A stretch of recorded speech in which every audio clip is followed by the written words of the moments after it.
వీరంభొట్లయ్య చెప్పిన సాంఖ్య యోగములో మొదటి భాగం. వీరంభొట్లయ్య చిరుమందహాసం చేసి, తల్లి, ఈ అవ్యక్త రూపములకు మూలము ప్రణవాక్షర సహిత పంచాక్షరి మహామంత్రము ఓం నమఃశివాయ. ఈ మహామంత్రమును వివరిస్తాను.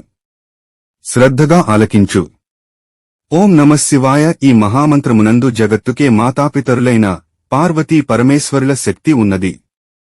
అంతేగాక ముఖ్యంగా ఈ ప్రణవ మహామంత్రము 6 అక్షరములు కలదై దేవికి ప్రతిరూపమై విరాజిల్లుతోంది.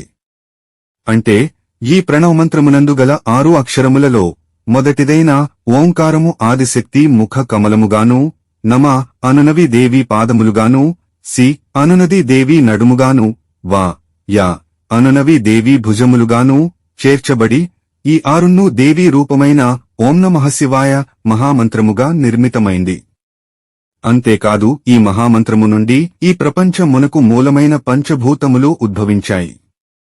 ఆ పంచభూతములు ఏవంటే పృథివీ, జలము, అగ్ని, వాయువు, ఆకాశములను ఈ 5ంటిని పంచభూతములు అంటారు. ఈ పంచభూతములే శరీరముగా రూపొందాయి. ఈ పంచభూతములను విడివిడిగా విభజించటాన్నే పంచీకరణము అంటారు.